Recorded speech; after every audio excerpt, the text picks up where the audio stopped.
The Retro Buzz starts right after this.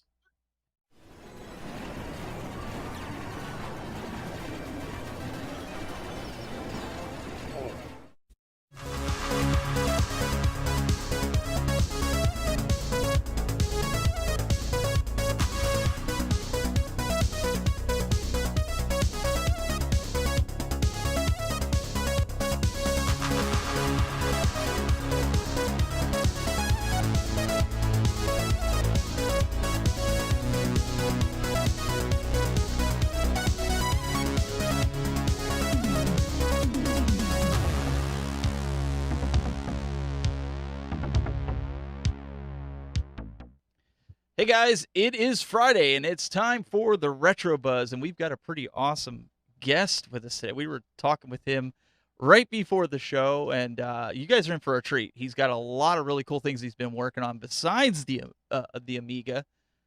But last week we had a real interesting guest. We had Scorpion with us. This week, it looks like we have Glenn Stark. Happy to be here. Happy to be here. I've upgraded my AI to Amiga OS 3.15. So best suit ever. But you're dead. Well, define dead. You know, holograms. You know, the glove. Dead, nail in the coffin. Poof, kapoosh. Bill, bought the farm. But you gotta realize, kicked the bucket. You got to realize, I'm on Titan. It takes time for light to travel back and forth. So I'm still alive right now. So I haven't been snapped away yet. I like my hair though. Got nice hair. Well, yeah.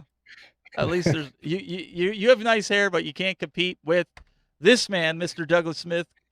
YouTube.com/CoolToy. I had to say it.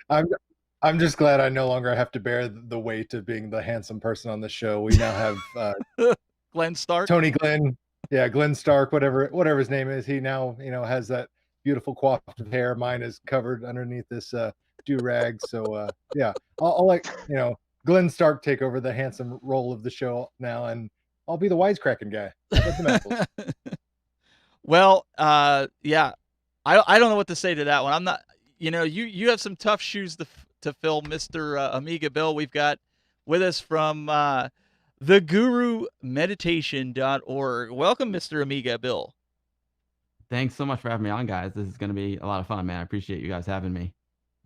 Well, it is great to have. And I made a comment, and I'm gonna before I turn it over to Glenn, because once Glenn goes, it's gonna be like Nerd Talk City, which is cool. But I asked him. I said, we had a bunch of Amiga people on the last couple shows, different shows, and they were all Glenn's age or older. And I said to Amiga Bill, I said, how the heck did you get wrapped up in this? Because I know both Doug and I, we never grew up with the Amiga. Yeah. So Bill, answer that for us. Well, maybe I'm a little bit older than I look. I'm 45 years old. I got my first Amiga in 1987. It was Christmas 1987. So I was 12 years old at that point. I'm super lucky because, my dad and my mom are super supportive. And, when the Amiga 1000 came out in 1985, it was just like, it was kind of like my dream computer. I used to look at remember the old games used to come in the boxes, and on the back, they'd have screenshots of all the different systems. They'd show like Atari, Commodore 64, like Apple II. Then there was like Amiga, and Amiga always looked so good. I was like, oh man, like I dream of having an Amiga. So, but the 1000 was really expensive. And then later on, like I said, 1987, Commodore was able to cost reduce it, and they came out with the Amiga 500, which was still expensive, but it was much more cost reduced than the 1000, and it came into the price range for my dad and my mom. And my dad is a big tech nerd as well, so he wanted one too. So he brought me to the local Commodore store. It was called Software Link, and it was in White Plains, New York.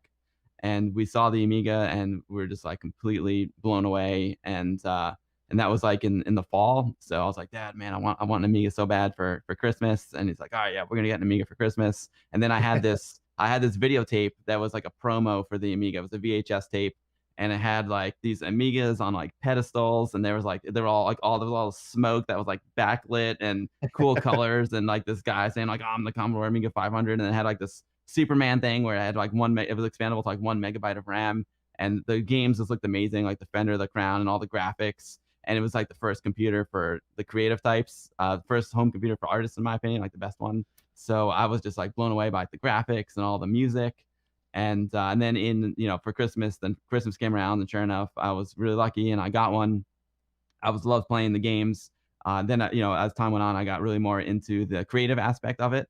But one of the key things that happened when I got the Amiga is because we bought it at the store, Software Link. It was kind of like a meeting point, man. There was like this incredible Commodore community that came to the store, and there was a user group that used to meet in the basement. They were called Amuse Westchester. They were part of a bigger user group in Manhattan called Amuse, and we had this branch called Amuse Westchester because Westchester is a suburb of New York City. It's about 45 minutes north of downtown Manhattan.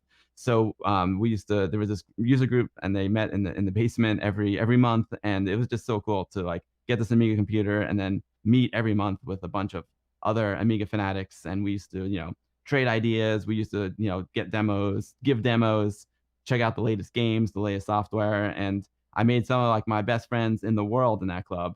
And then a couple of years, not too long after, like less than a year later, the guys who were running it decided to stop. They were tired. They were coming up from the city, and they're like, yeah, we can't really do this anymore. And then so everyone's like, all right, I guess this club is kind of done. I was like, no way. Like I don't want it to die. I would love coming here every month.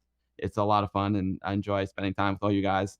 I'm not Amiga expert, but I do something with the Amiga every month. So like worst case scenario, like I'll show you guys something. So I'm like, let's just meet next month and see what happens. So like we met next month, and it went great. Everyone showed up. We had an awesome time. And then I was like, you know what, like we can make a go of this. We can keep this club going. So I applied to Commodore to become an official Commodore user group. I wrote up bylaws and did all that, and we became an official Commodore user group. And that was in 1988, and we've been meeting on the first Thursday of every month ever since, to this day. We never stopped, never will. And that's how you met Iron Glenn, right? We have some celebrity guests in our club, some celebrity members, and I see him right up there. I'm telling you, I just literally yesterday upgraded my AI to Amiga OS 3.5.1. So suit's been multitasking great, it's been very stable. Now my suit's never been better. Although there's a little war going on behind me right now, but my suit will let me know if there's a problem. And Glenn's been after us, Doug and I, saying we don't know what we're missing with this Amiga, and that without the Amiga we wouldn't be where we're at today. Is that you're shaking your head, Doug? We're in for it. Glenn's got backup this week. Yeah, please educate us poor souls. Yeah. Well, I can start with one thing. I was talking to you guys before the stream, and I learned that the piece of equipment that you're using to do the streams is called the TriCaster. Now, the TriCaster is made by a company called NewTek, and NewTek got their start with Amiga. So if you look behind me, this is an Amiga 2000. And inside that computer, there's something called a video toaster, and it was it's like the pinnacle of Amiga add-ons. Like it is like the one add-on that really defined Amiga. Like even today, like when you mention Amiga to someone, they're just kind of like, I'm not quite sure what Amiga is. Oh, do you mean the video toaster? So the video toaster is a video card that goes inside an Amiga, can go into 2000 or 3000 or 4000, and it's a video switcher. So it's basically like a TriCaster. It's like, and it just like blew everyone's mind. It is the grandfather of the TriCaster, the grandfather of a lot of things. I'll never forget, we had a Westchester Amiga user group meeting back when it was still like an alpha in like December 1990, and we had a representative from NewTek come and give us a demo. And one of our members was an editor at ABC down in New York City, like ABC, the network ABC.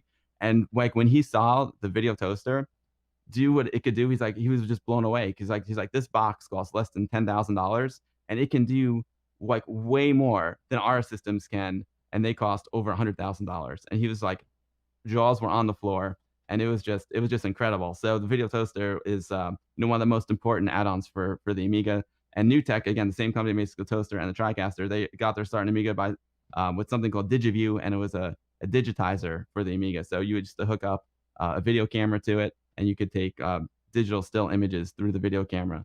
And it was a really cool piece of gear. And their demos, they used to have like these NewTek demo reels, and the graphics and the sounds in those demo reels were just so inspiring. Like you just couldn't believe that all this was being done on a home computer. So yeah, so NewTek, right. man. And if they've seen TV shows like Babylon 5, Sequest, and movies, those were done using Lightwave 3D, which again came from the video toaster and the Amiga. So this was doing stuff in the 90s that Apple and PCs could not touch. In fact, I think Amiga Bill will also say that video toaster did go to the Apple Macintosh through a cable to connect to an Amiga 2000 with a toaster in it. So it's been used in TV, broadcasting. So it's a pinnacle in the industry he's in right now. But that's kind of what Amiga Bill does now. He's in television and he's a cameraman. You guys are saying it was like $10,000 for the toaster. No, earlier $10,000 worth of equipment. It was only $1,500 for the toaster. Oh, $1,500. So what we're doing right now, the TriCaster itself is, $25,000, $30,000 machine with a $10,000 controller. But that's the same type of stuff that you're seeing CNN and Fox use, what I'm using here. Right. But I know some other guys like P-Dubs, he uses a platform, and I can't think of the name of it off the top of my head, but if he's in here, he'll post it. But they're doing it in the cloud. So you're basically able to switch cameras, bring on multiple guests. Not necessarily switch cameras, but keep them up. Oh, StreamYard? StreamYard, yes. StreamYard. So you're able to do, multiple boxes. And I know, Amiga Bill, you were asking us, off camera about that. So what you're telling us is Amiga started this whole video composition, whether it be online or in the cinema.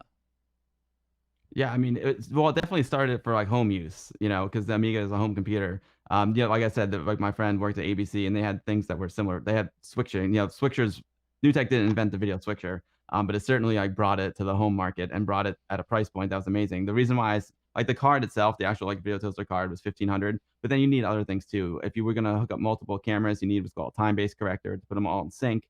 You need the Amiga itself, you need the monitors. So that's why I just say, it's $10,000 or less, depending on how much you pimp out your toaster. And the toaster, a lot of people think the toaster is a video editing system, and that's a bit of a misconception. It's a video switcher. It's a live video switcher. It lets you do character generation. It lets you do 3D modeling and rendering in Lightwave 3D. It lets you do some like special video effects. So it's a video switcher. And then a little bit later on in the toaster's life cycle, they came out with an add-on for it called the Video Flyer, and that is what let you do like nonlinear video editing. But the toaster itself is just like a live video switcher, and of course you could like integrate that into an editing system, but it didn't do like A/B roll frame accurate editing on its own. It's just like live video switching. But it was so ahead of its time, and I never had one. I never had one until I believe it or not, I got this video toaster behind me like this year. So like I always dreamed of having a video toaster. And I finally, many years later, I finally got my toaster. I need to talk with you off camera about a product called Wirecast from a company called Telestream that you can run. I know Doug uses it and Glenn uses it. It's a way that you can bring in webcams and professional cameras and everything to do everything we're doing here and much more on a regular PC or Mac without the Amiga, without the video toaster. New technology. Cool. Well, the big thing is that the Apple computer, even though they termed the word multimedia, the Apple Mac really wasn't suited for multimedia. It did desktop publishing. That was like its thing. The Amiga was the only computer that really defined and made real multimedia, being able to do sound, graphics, and intertwine them in a way that most people just didn't realize it existed. That was Commodore's fault. The Amiga computer should be here to this very day in its place next to the Apple and the IBM, the Apple doing more, for the desktop publishing field. The Amiga would have been entrenched and was entrenched in the video production market, but also at NASA because of the way the machine's operating system worked. But the fault of Commodore, which we had David presence on the past, kind of went into that. That was the only reason why this computer did not make it to this day and advance like the other computers did. And it's just a sad thing. But thankfully, my suit now has the operating system, and it's working great. I was looking here. I was going to write down a timestamp where Glenn was going to actually say something nice about the Apple computer. Doug, I was going to, put it up, and I was going to put it as a separate video, but then he had to go and do that. He throws in the caveat, the little disclaimer that said, but it still sucks. That's all. That's Glenn. So always got to get that last knife in the back of the apple. I don't think people realize though, I want to get to Amiga Bill, what you do for a living, because I think a lot of people will know some of the films that you have had a hand in. But I don't think you all realize that everybody on this panel has some form of video background. Glenn has some video background. Doug has video background. And, of course, now Amiga Bill. So you put 4 video guys together, and what happens is you get this. So we get to This is have the some fun. culmination of 4 collective knowledge video production minds Yeah. coming together. This is the ultimate, Wonder Twins powers activate. This is what you get. You So- get Missile Command. Voltron. You get Glenn Form of Stark. a Titan. Even though you're in a war right now. I am, but see, my suit's keeping me protected, so I'm good. Cool as a cucumber. Nanotech. Nanotech's the only way to go. So, Bill, talk to us a little bit about Glenn mentioned, and you mentioned in a little bit behind the scenes, you made some films that you can see now on Disney as well as, Disney Plus. So why don't you kind of go into that a little bit? Yeah, I mean, it's pretty cool. The Amiga, because like I said, it was one of the first tools, home tools for video production, one of the first computers for the creative mind. I was always in the creative field. My dad teaches TV and radio production. So there was always a video camera around my house. Like since the beginning, I started out with like a 3/4 inch camera. It's shot onto 3/4 inch tape. We had Super 8 films and High 8 films, High 8 videos when that came out. So there was always like a video camera in my house. And so I ended up, using the Amiga to make videos like in high school. And I used the Amiga. I decided, I want to go to film school because that was my path. I love photography and I love video. So when it came time to apply for film school, I used the Amiga to create my portfolio that I had to submit to film school. I ended up going to NYU Film School, and now I'm a professional cinematographer. I'm a director of photography. The terms are kind of interchangeable. And yeah, I've had some really cool things come out this year. Right now, there's a show called Hamilton. It's on Disney Plus. It's a recording of a live performance of the show Hamilton. It was a big Broadway show here in New York City. And we did a shoot back in 2016 with the original cast, starring Lin-Manuel Miranda, who also created the show.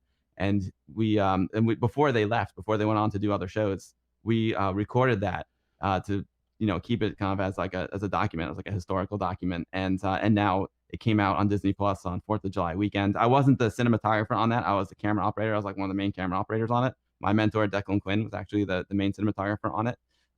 But so I was the camera operator in that, but I was director of photography on another show that came out in May on Netflix. It's called Jeffrey Epstein, Filthy Rich. And that is a documentary, all about the disgraced financier, Jeffrey Epstein, who, I don't know, I'm sure you've heard the story, but he was running a prostitution and pedophilia ring, and he was busted for it. And he was found dead in his jail cell last summer. And it was a pretty big news story here in the United States. So I did that one that's on Netflix right now as well. I also did the first season of a show on Netflix called Comedians in Cars Getting Coffee with Jerry Seinfeld.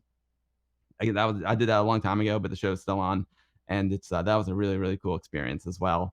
And then another thing I did on Netflix with again my mentor Declan Quinn. There's a show it's called My Next Guest Needs No Introduction with David Letterman.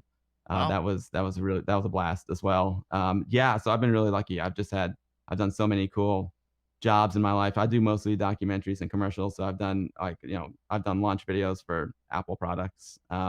I've done. So now your career, Trigger Glenn.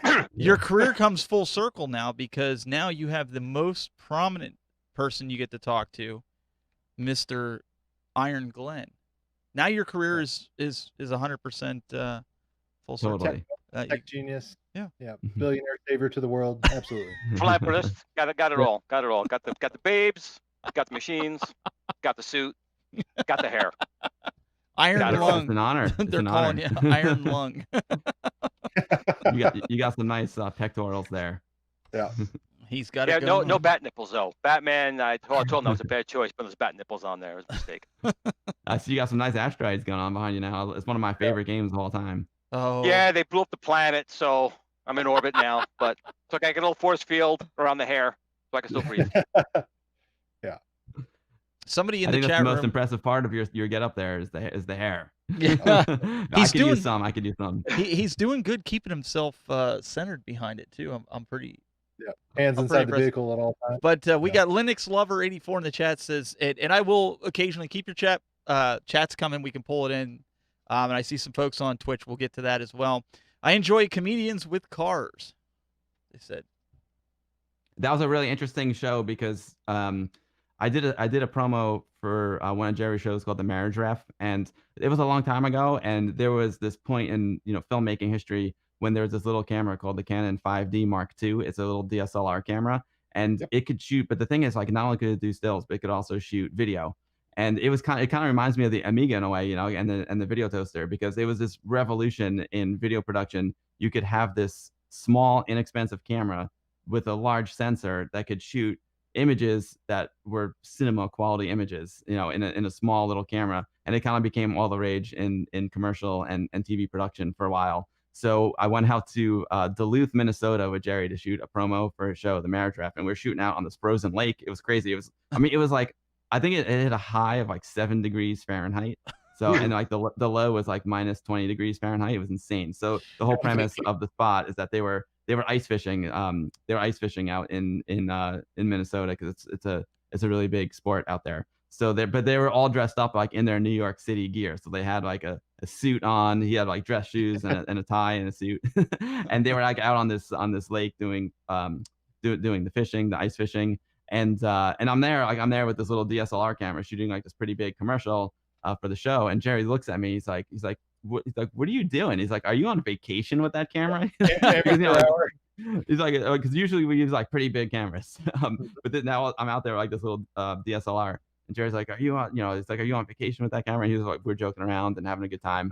And then a couple years later, he came up with the idea for this Comedians in Cars Getting Coffee. And he called me up and he's just like, I remember doing that promo with you out in Minnesota, and you had the tiny camera, and I really like how you were able to, command using this small film equipment. I've got an idea for this show where I go like pick up one of my friends at a coffee shop, and then we drive to the coffee shop, and we shoot on the way, and then when we get to the coffee shop, we have a conversation there. But the key is like I want the artifice, I want all the filmmaking equipment to disappear. Like I want it to be extremely natural. So the guest and I can just have a natural conversation and just like forget about all the equipment. Well, I don't want to see the equipment. I just want to have like a natural conversation with them, and the equipment just disappears. So that was my goal. My job was to work with the director and figure out a way to make it completely seamless and shoot in real time to have a very, very natural show. So Jerry and his guests could just talk and not even realize they were being filmed. There's no like take 2 or take 3. It's just all done like in real time, and we had to capture it. So it was a challenge, especially like driving through the streets of New York City with like a chase vehicle and a follow vehicle and a lead vehicle and traffic, and and the places where we shot, like the coffee shops where we shot, they were live. Like we didn't shut them down. Normally if we're shooting like a commercial or a show, like we would block off like a whole floor, block off the entire shop altogether. But this is like all we did was like reserve like the one table that they sit at, and meanwhile like all the other tables were like active with like regular patrons. So it was pretty challenging. And I couldn't. And no one came over during the shoot, like just a person walking in. Oh, they did. Absolutely. Yeah, but they were so much in shock. They were just like, what's going on here? Like, wait, is that Jerry Seinfeld? Is that Alec Baldwin? Like, what? Guerrilla filmmaking at its finest. Yeah, gotta love it. Totally. But it's the small cameras and the technology that allowed us to capture it. But that's the misnomer. manner. That's the elephant in the room that most people don't realize. Like, going out to NAB, for a while in the beginning, companies, they were looking for the press that had the biggest camera, and they would pull you in. So I understand where Jerry's coming from, because how could a little camera give you the same type of quality that one of those little ones are? And those little ones make it a little bit more personable when you're doing these films. I told the same thing to my date the other night. I mean, it's true, right? You just said it so yourself. It's more intimate there. Does that make you feel better, Glenn? Oh, definitely. Yeah. I mean, you got cameras all over that suit, so you would know. Yeah, this suit's got sensors everywhere. This thing, this is giggity. I mean, it's Amiga Bill, so Yeah, it's true. And Amiga stands for girlfriend, so that's all I got to say about that. It's true. Amiga is the Spanish word for friend, and Amiga is the female ending for it. So, and they chose that on purpose. So, are you working on any really, really cool projects right now that you can kind of talk about, or I wish I had something that I could not talk about, but unfortunately, right now with the pandemic and COVID-19, our entire industry has been shut down since March 12th. Essentially, I was about to do a commercial for a major tech company on the 12th, and at 4:30 in the morning, I get a text from the producer, and he was like, "Unfortunately, the shoot is off because the building is closed down that we're supposed to shoot in." and we haven't worked since. It is the business is starting to open up slowly, thankfully, but it's a trickle right now. It's an absolute trickle because there's a lot of challenges. Everyone wants to make sure when we go back to work we can do it safely, and our industry by its nature is not an industry where you can socially distance. We work very closely together. We're all teams, and like when I'm on the camera, there's a camera assistant next to me helping, and we all, we're all like close to each other. So there's a lot of things that people are trying to figure out to make it safe for us to go back to work, and it's happening, and I can't wait. I can't wait to go back to work.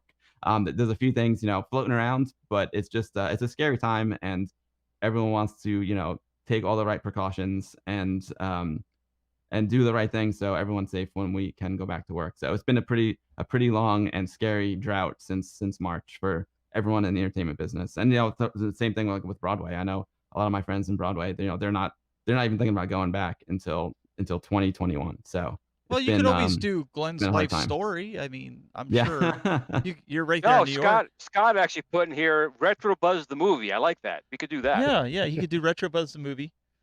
Somebody you'll laugh, you'll cry, you'll kiss $5 goodbye. Yeah, if you're Zoltar. That's a Hardware Wars reference there. Yeah. Like, how you're very good.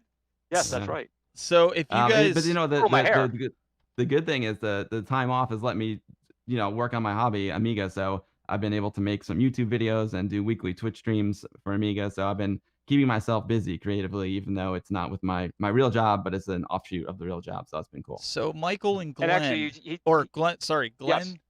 Glenn, you and Amiga Bill, Michael has a question for you guys. I'm going to kind of throw it up there so you guys can answer it since you're the Amiga experts. Well, the price is all over the map. I definitely say my first forte with the Amiga was like Amiga Bill's with the 500. And I think I paid $600 for that. And I spent another $200 for a 1084S monitor. I think I spent another $80 for the 512 memory expansion at that time. Then I bought two 2000s. I bought a 1200. I bought so many things I can't even tell you. But Amiga Bill is probably the more expert on like the 1000. You said was what, 12? Was it 12 or 1500 when it first came out? Somewhere around there. I was 10 years old, so I didn't really quite have a concept of money yet. My son's 15. He still doesn't. Yeah. I don't know all the exact prices when it was released, but I do know what they did was, because there was a company called High Toro that actually, the Amiga wasn't a Commodore product at the beginning. There was a company called High Toro, and two of the key people involved in it, one was Jay Miner, who started at Atari. He did some of the design work on the Atari 2600 VCS as well as the Atari 8-bit computers. He started this company called High Toro. Another gentleman named Joe DeCure was also with him, and they designed them, and then other people designed the original Amiga, the Amiga 1000. And then Commodore ended up buying the Amiga 1000 from High Toro. And once they bought it, one of the cool things that Commodore did is they figured out how to cost reduce it. So they came out with the Amiga 500 and the Amiga 2000, which was kind of like a cost reduced version of the 1000 with some upgrades, but they could get it down to a much better price point. And actually, you did meet Jay Miner, and Jay Miner was actually, like I said, at Atari. He developed the chipsets in the 8-bit computer line, and he developed the chipsets in the Amiga. But you actually met the guy before he unfortunately passed away. It was amazing. It was amazing. I got so lucky to meet Jay Miner. The scenario is, so they used to have Amiga conventions. They had they had Commodore conventions, World of Commodore, which is like all Commodore products, and then they had Ami Expo. Yeah, on the Intrepid, right down on the. I was there, man. We probably walked past each other, didn't even know it. I'm sure we did. And there's another one called Ami Expo, which was an Amiga Expo. And back in 1990, there was one in Washington, D.C. And my dad's like, yo, let's go down to the Ami Expo, Washington, D.C. Because we'd never been down to Washington, D.C. My dad is a big train buff. So he wanted to check out the subway system in Washington, D.C. because it's a really cool looking train system. And I was starting to think about colleges at the time. So let's go look at, like Georgetown and American. So just to start feeling it out, seeing where I might want to go to college. So we went down to Ami Expo, and it was at the Sheraton in Washington, D.C. And it was just awesome, man. It was like a trade show just for Amiga stuff. And there were so many amazing people there. And Jay Miner was a keynote speaker. And he was just kind of like hanging out. He was like hanging out. He was such a really nice guy, really personal guy. And he loved the Amiga community. And I just started talking to him. And he was just he was blown away that this 15-year-old kid was running an Amiga user group. So he was very intrigued by it. And he wanted to hear more about it. So I ended up having like a nice like 20-minute conversation with him about the user group and like the Amiga community and how, you know, how many amazing, like cool, creative people there are in the club and in the community. And we had a great time talking, and it was definitely one of the highlights. And my dad took a picture of us together with his Pentax Spotmatic F 35mm camera. And that's yeah, people know me for that picture too, because a picture of me with my Ami Expo shirt shaking Jay Miner's hand. It was awesome. I had so much fun. He was such a good guy, such a really, really like genuinely nice and intelligent person.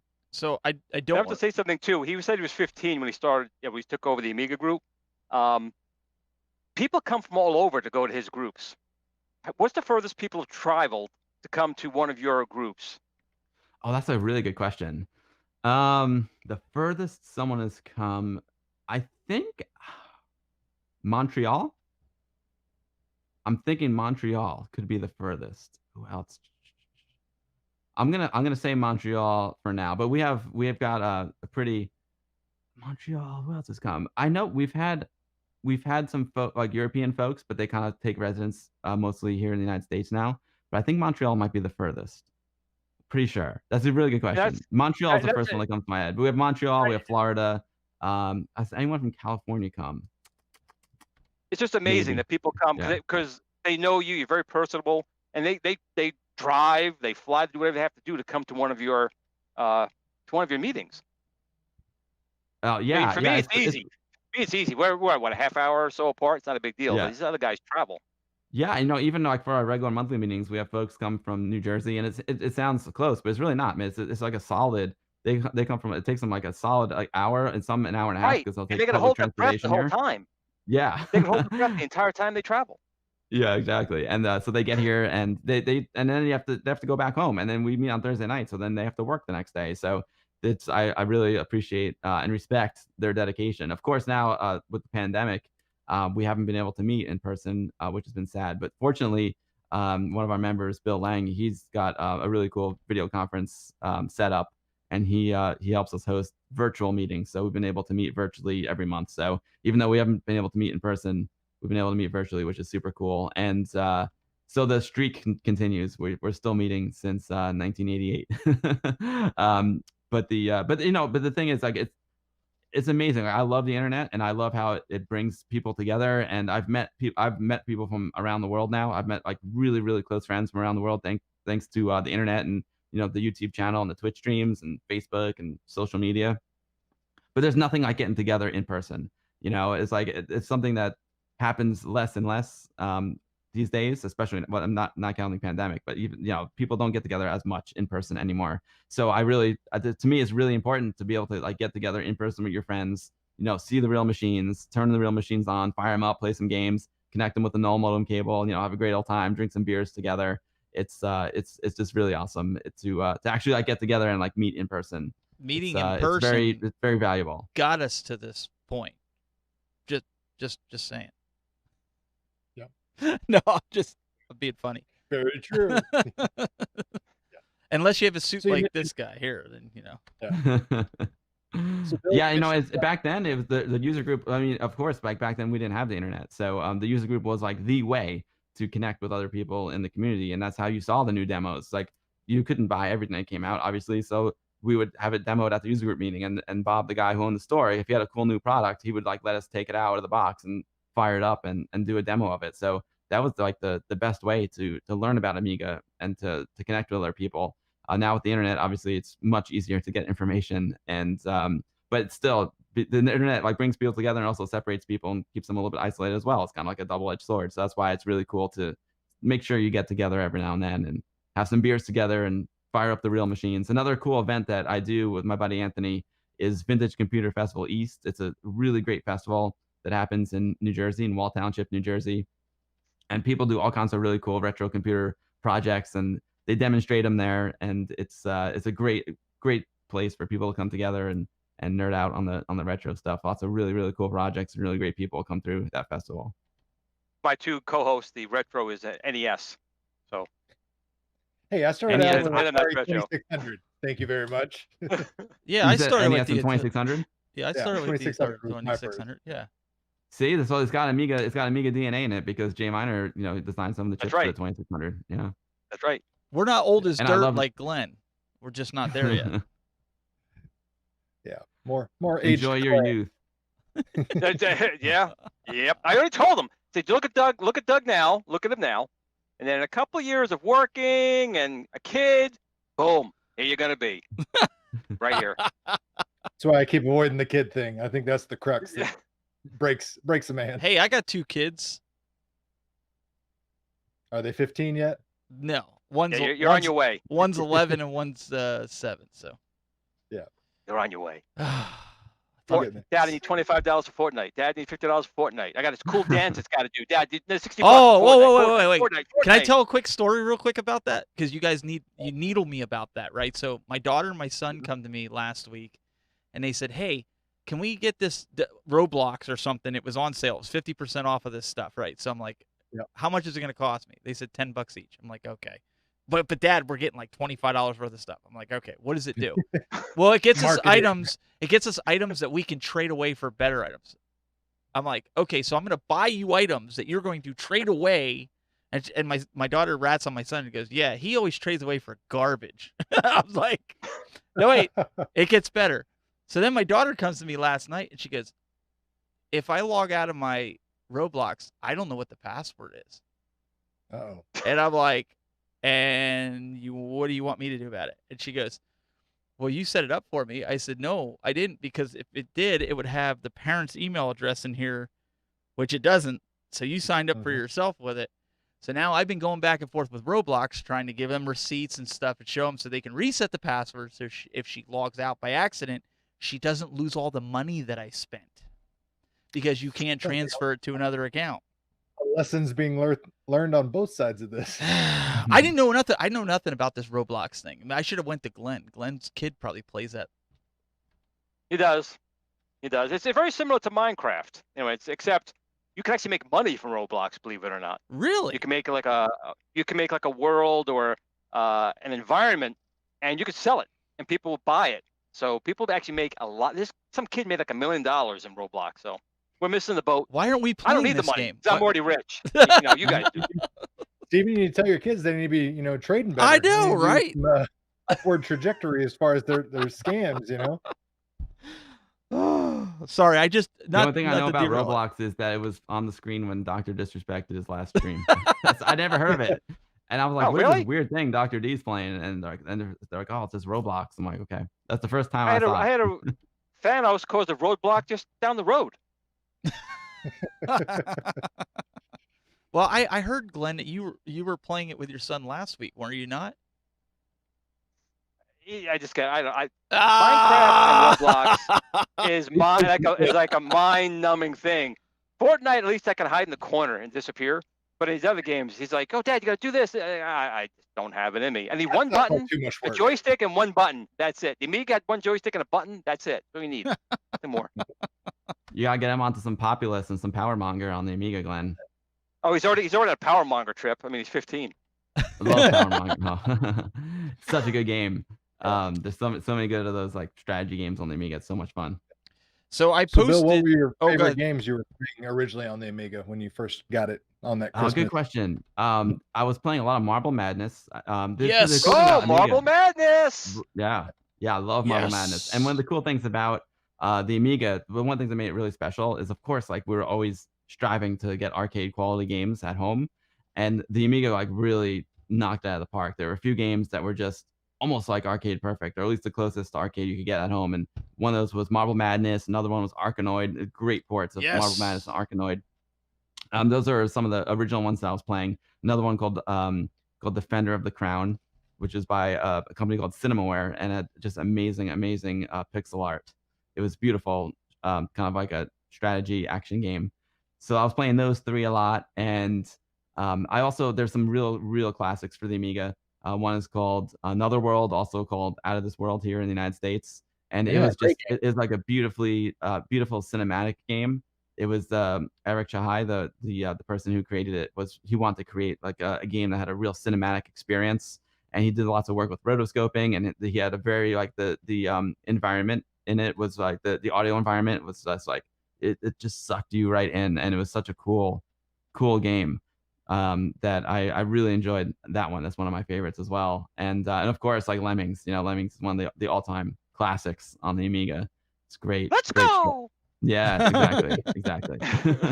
But you know, like the first games, the early games on the Amiga 500, I guess I would go like Marble Madness and Arkanoid. I was playing those a lot. And You didn't do Defender of the Crown. F-18 Interceptor? Oh, it's great. I love F-18, F-18 and F-16 Falcon. I loved them. Yeah, good game. We used to at our WOG meetings, we used to take 2 Amigas and connect them with a null modem cable, and we would do head-to-head dogfights in Falcon. It was amazing. It was so cool. We used to take the null modem 500s. cable, baby. That's just that's real old school. It's really cool. So yeah, the null modem cable lets you connect two computers together. In this case, we used 2 Amigas, obviously, and there were a lot of games that supported it. So you could do like head-to-head dogfighting in Falcon. Actually, at the last party I had last year, we did a game called Lotus 2. It's a racing game, and you can actually do 4 people with that one. You kicked my butt in it. I remember. Yeah. Seems to be the trend. It was just so cool to be able to like get together with people, you know, and play head to head, and without being a split screen. Because playing split screen is cool, but being able to use 2 separate computers and 2 separate monitors was just awesome. We used to put them like back to back, and it was so cool. Like when 2 people were dogfighting, like you could see them like leaning in the chair and like getting really into it, and it was a blast, man. Nothing like those old null modem cable games. It's really cool. Actually, the PS1 when it first was released, you could buy 2 PlayStations, and I think Ridge Racer with a cable. You would have 2 separate PlayStations, 2 different screens, and race them. So it came up until the 90s anyway. Before the internet came around and kind of changed it a little bit. But sure.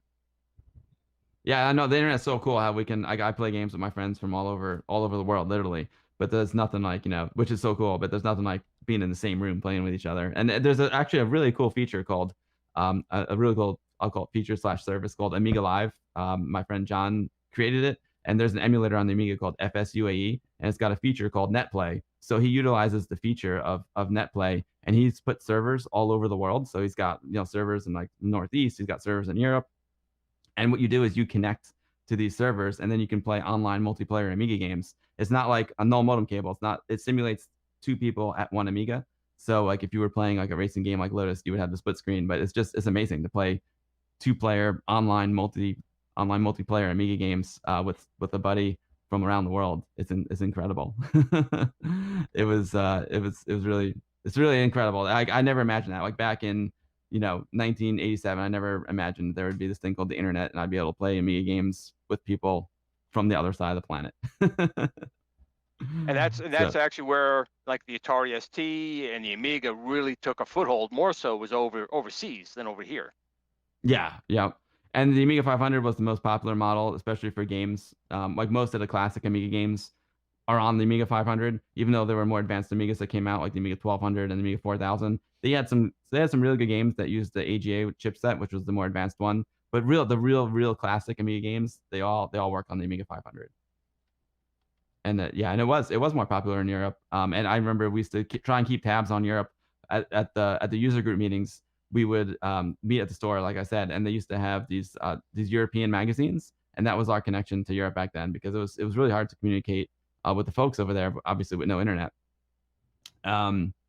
Oh yeah, Caligari was really cool. So I'm starting to look at some of the chat. Normally I'm so used to streaming and I'm looking at the chat and interacting with everyone. I'm just pulling it up. I'm like, I know people are trying to chat and I don't see the chat. I'm like, oh man, sorry guys. I'm just pulling it up. So there's some conversations going on in there that we're just not going to bring up, and then there's actually people that are participating. So if you see ones from me come up, I'm just grabbing feeds from Twitch, because there's some people on Twitch that I don't have the integration with the software. So feel free. I'm just putting them up if you want to address them as they come up. I should. You know what I should? I feel I should have had the Twitch chat up. I don't think I can archive it. I don't think I can see the back archive. Let's see if I can pull it up. But yeah, so Twitch is like my platform that I live stream on. Not my platform. It's the one so maybe some of my viewers from Twitch are coming over. That's the other thing that's so amazing is, even though the Amiga was like a great computer and I love it so much, the real cool thing about Amiga is the Amiga community, and that's the most important part, because that's why I had the user group. That's why we used to come together every month. Like, we loved the computer, but it was just more about getting together with your friends.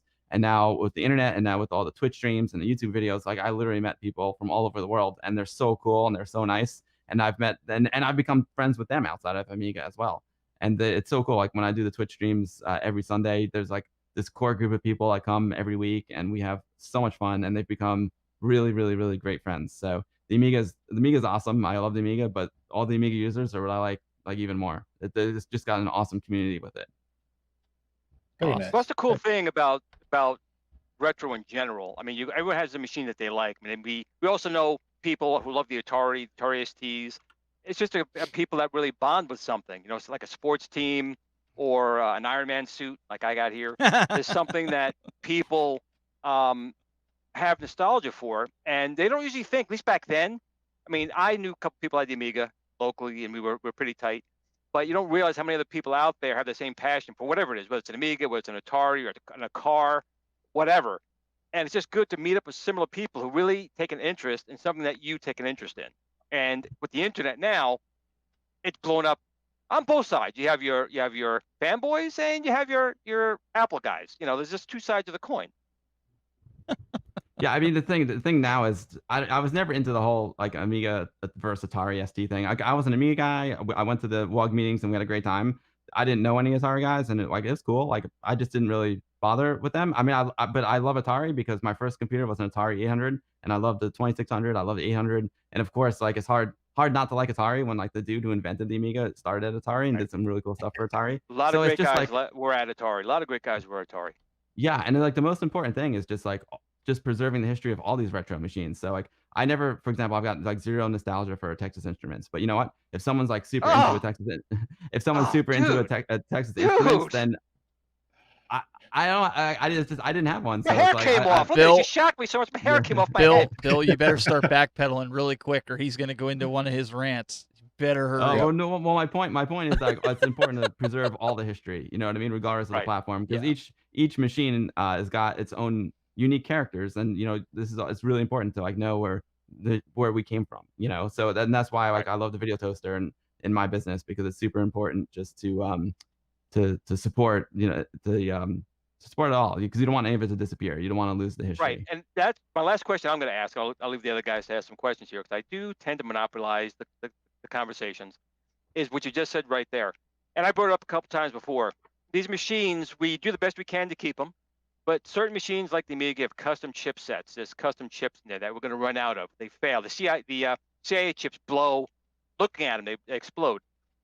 So eventually these machines are just not going to work no matter what we do. Well, how do you feel about that? And what do you think? Do you think, people making, new chips? What's the word? I can't even think of the word I'm looking for right now. Oh my God, Gatorade chips. The ones you can program. FPGAs? Thank you, FPGAs. I mean, do you think that's the salvation for these older machines to replace chips, or do you think Mister is more going to be the salvation? Because eventually these machines, no matter what we do, they are going to fail.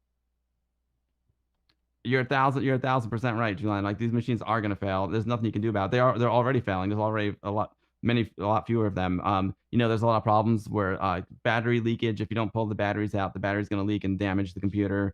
The capacitors start to leak, and eventually, like this stuff is old, man. It's gonna fail. So like, how do you preserve it? I mean, you try and preserve the original hardware as much as possible, but I think there's two ways to preserve it. One is through like FPGA implementation. So getting like a little Amiga like on a board would be one way to preserve it. That's hardware emulation, FPGA like hardware emulation, and then the other way is through software emulation. So you can get like the fastest Amiga I own is actually a Raspberry Pi. So it's really cool that they have all these great emulators that can work on Raspberry Pis or work on your PC. The PC is super fast, obviously, but you can take a little Raspberry Pi, put it in a cool case, and all of a sudden you've got like a little mini Amiga, which is rad. And then what I really hope starts happening too is that they use FPGA to recreate the custom chips. That hasn't really happened yet. They take the whole computer and put it on one FPGA chip. But like, let's say the Amiga's got custom chips, so there's like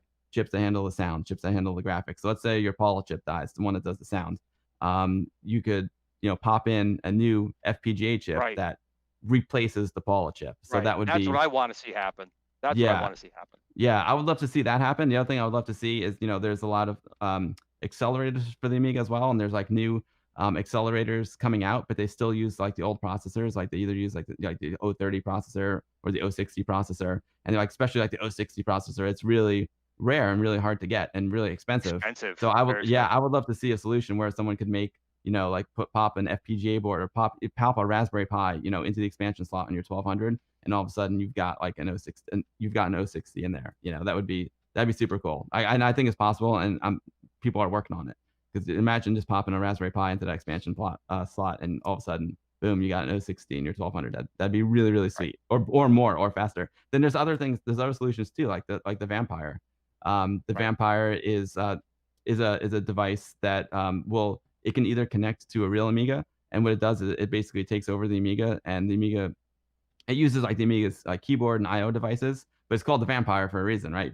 Because it kind of takes over. So you can put a Vampire inside of a real Amiga, and it is a really, really fast accelerator. And now they have a standalone Vampire, which is a standalone device. It's almost like the same thing. It's like an Amiga. It's like a new Amiga, like an FPGA Amiga. So it that works too. You know, so we got like Vampire, we got Mister. The Mister is, you know, another FPGA board that can emulate, well, you can load different cores onto the Mister. I've got a Mister. Oh, I don't have it over here, but I got a Mister, and I absolutely love it. But the way it is currently right now, the fastest the Mister will go is like an 020. It's basically like an Amiga 1200, and you can put a lot of RAM on it.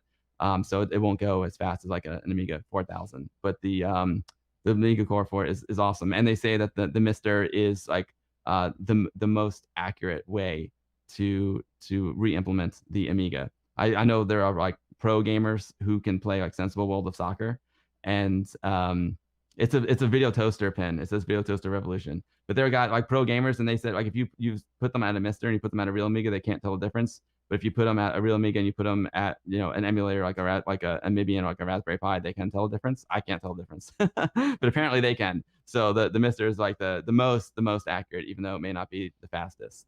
But it's fast enough, man. Like you got a Mister, you can play pretty much all the Amiga games you want to play. I know, Doug. But yeah, I think all that stuff is the future, emulation and FPGA. Doug, you were going to ask a few questions before we have to wrap this up here. If you still have those. Yeah, I was just going to say, Bill, you were talking about, you know, the you know, managing the historical significance of Amiga, and I was just going to ask, what would you say key takeaways that historically you want people to remember Amiga as a whole? You know, what would the, you know, for as morbid as it sounds, what would the tombstone bullet points of the Amiga be to you?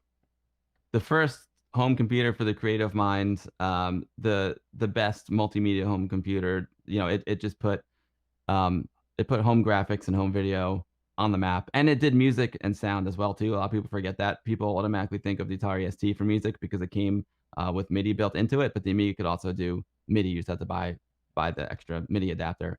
But the Amiga was like the ultimate home multimedia computer. It was great for games, but it was the best home computer for artists, where you're doing video or photos. I was thinking before, like, you know, when the Amiga came out, when the Amiga 1000 came out, it could do 4096 colors on the screen at one time, and that's like photorealistic imagery. Well, the Mac was black and white. It was just like, whoa, like this is incredible. Like it looks like a picture like on your monitor. Yeah, it was incredible. And like PCs had EGA, you know, at that time, I think. And it was cheaper. Yeah. Oh yeah, cheaper than the Mac for sure. But yeah, it was they, you know, and someone asked about the pin. This is a video toaster. It says Video Revolution. So the Amiga really was a machine that started a home video revolution. I kind of like when Final Cut Pro came out. I feel like there was a few big turning points in, you know, video history. One of them is when the toaster came out, and the other one is like when Final Cut Pro came out, because Final Cut Pro brought nonlinear video editing to the masses. Man, you could edit at home, you know, on your laptop. Before, with the nonlinear editing systems, you need like something a little bit bigger, like a Media 100 or an Avid. But but Final Cut Pro brought it to the masses, kind of like Amiga and Video Toaster brought video switching and video production to the masses. Doug loves Avid. Oh yeah, Comatron says without Amiga I wouldn't do music. Dude, Comatron, he did one of the theme songs to my streams. He's awesome. And that's the other thing too. Amiga like really started a lot of people in their careers. Like Comatron says, he wouldn't do music without Amiga. And I know there are lots of professional musicians who started with Amiga as well. Tons of people in my business, in the film and TV business, we started with Amiga because we were all kids making our home videos with Amiga. I was making my high school video yearbooks with my Amiga 2000 and my Genlock, doing all kinds of cool titles. with it. I had a chroma key. I had a chroma key for the Amiga back then. Like, that's unbelievable. And now, you know, this is like 1990. It was amazing. It was just so, it was a computer that was far ahead of its time. And so it's also very frustrating because a lot of people are really disappointed. They're like, man, if all those people who created something so revolutionary, like, we're still around today and Amiga's still around today, like, where could we be? So that's exactly. it's also a tragedy. It's a tragic story. But, you know, who knows? I mean, the things that I see happening today is just completely blowing my mind. Things with Unreal Engine and the just, I see the amount of incredible things that are happening in visual effects and, you know, filmmaking and photography and cinematography. It's just really blowing my mind. So that there are amazing things happening. I have no idea where it would be if the Amiga folks were still around. But I can. And there was a good barely documentary made imagine. by one of your friends, the Viva Amiga. There's a couple of great documentaries. I've got, it's actually playing on the monitor right behind me. I know. I was looking at it. Yeah, this is Viva Amiga. It was like one of the first. It was the first Amiga documentary to come out. Zach Wellington is the director. He started making it back in like 2004, like before even like retro and YouTube was really that popular. He was pretty much ahead of the curve, and it's a great film. It talks about it focuses more on like the people involved in Amiga versus like documenting every bit of Amiga history, but it's got some really, really great scenes. I know RJ Michael was on your show, and there's an amazing scene with RJ Michael where he talks about the launch of the Amiga, and the launch of Amiga was a big deal. They hired like Andy Warhol and Deborah Harry to give this presentation at Lincoln Center in New York City, and Andy Warhol's talking about how like unstable it was at the time, and they were just like praying for it not to crash in front of like the entire world.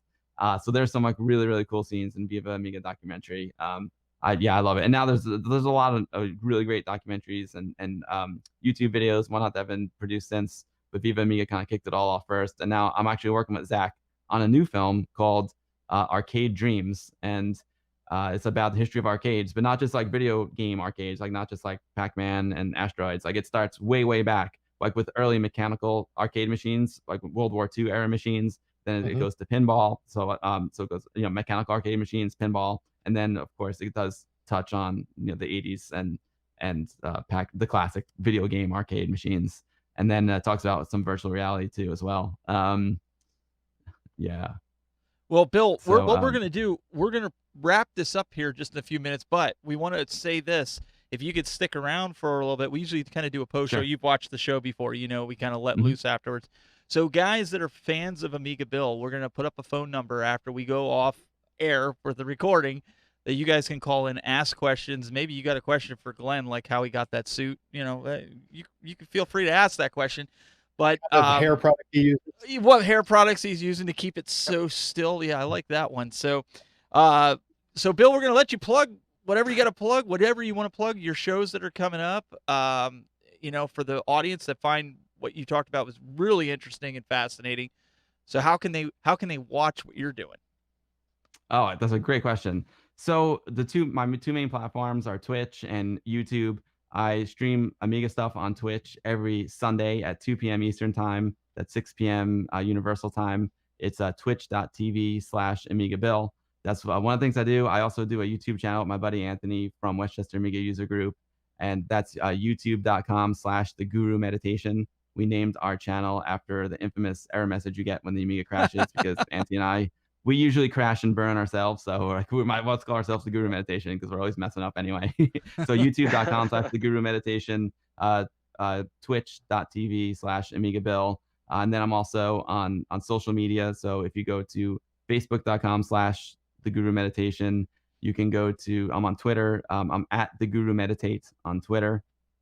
And my professional website where I post my cinematography portfolio is billwinters.net. I also have an Instagram. On Instagram, I am Bill Winters Cine, BILLWINTERS, then CINE for cinematographer. And that's it, man. That's where you can keep up with me. And I try and do the streams, you know, every week, every Sunday. I try to keep up with that. I've been doing well during COVID because not much else to do. Awesome. I'd love to expand and do like maybe 2 streams a week. We'll see how that goes, but it's a tough balancing act. And also, if you want to join Westchester Amiga User Group, we do meet on the first Thursday of every month, and hopefully we'll be able to meet in person again soon. You can just, you know, give me a direct message or a private message on any of those social media platforms, and I'll put you on our Westchester Amiga User Group mailing list, and you're welcome to come to the meetings. and they're a great time. And we have special meetings, throughout the year at either like my house or my dad's classroom, and we have the monthly meetings and the special meetings. So Those are awesome. Your mom and yeah, dad are fantastic. They're thank fantastic. you. Now I know where you Yeah, came from because they're very yeah. good people. Yeah, I'm really lucky. It's amazing. Those parties are a lot of fun. And my mom gets all bummed out because like the basement hasn't really changed since, they built the house in like 1968, but it's like a time capsule, and it's like the perfect place to have a retro party because it's got like the faux wood paneling in the basement. It's got all like the original lamps and everything, and my dad's like, we're never changing it because this is awesome. And mom's Sounds like my oh my basement. God, like we're living in the past. It's like, and she's all embarrassed, especially like when I do a stream and I show the basement. She's like, oh my God, you should be in the basement. Well, Bill, we really appreciate it. And as much as we give Glenn a hard time, Glenn, we really appreciate you getting him on here. This was truly something that was pretty special here. I had my glove. Even though he's he's in his Iron Man. Ladies and gentlemen, Glenn Planamento never ceases to disappoint. Always something new. Always something. Glenn, what's new on your channel? I know you've been posting a lot of videos lately. What can people check out? Actually, I haven't. I have a couple of videos in the works. I have my 3D printed Coleco mini kit I've been working on. My Dreamcast. I have my retro writing project still going on. But actually, right now, this weekend, we didn't talk about this weekend. There's a lot of leaderboard stuff, but I got to defend my Asteroid Deluxe leaderboard score there. So got to bang that up. Missile Command, Tempest. People, if you have an at games, Ultimate Legends, they have good leaderboard games going on this weekend, and that's my plan for the most part of this weekend. And actually, just making sure my hair stays styled. And ladies, Actually, it's real. It's real, ladies. Real hair. Speaking of this weekend, there's actually a really important Amiga event happening tomorrow. It's called Amigathon, and it's really cool. There's these guys called the Amigos who have a great YouTube channel and a great Twitch channel as well. And they every year they do Amigathon, and it's a fundraiser. It's a charity event for Extra Life. It's for kids who are really, really sick, and they raise thousands of dollars to help these kids in the hospital. And it's an awesome event. You can go to amigathon.com. And tomorrow on their channel, is going to be streaming all day on Amigos Retro channel. It's Amigos Retro on Twitch. And then throughout the day, they're going to raid another YouTuber streamer called the Retro Man Cave. So he's going to do some stuff, and then they're going to go back to Amigos, and then the Amigos are going to raid me at my time at 2 p.m. and I'm going to be playing some games, and we're going to try and raise as much money for the kids as possible. So awesome. If you check out Amigathon, Amigathon is happening on Twitch tomorrow. I'll be hosting it. If you're not sure how to get there, I'll be hosting it on twitch.tv/Amiga Bill all day.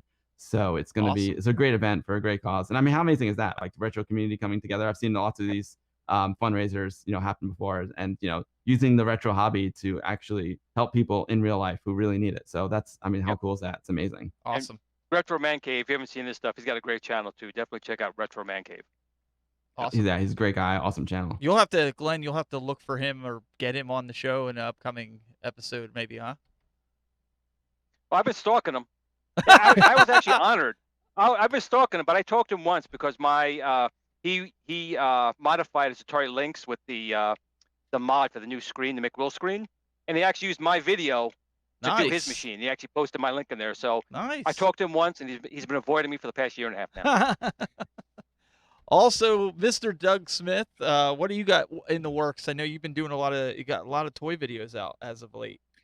Yeah, I'm not too ashamed to admit that I may have spent like $250 today on toys. So it's the convention season, and since the conventions are all closed, everyone's selling their toys online. So yeah, I'll have a lot of toy videos coming up in the next couple of weeks for sure, because some cool toys.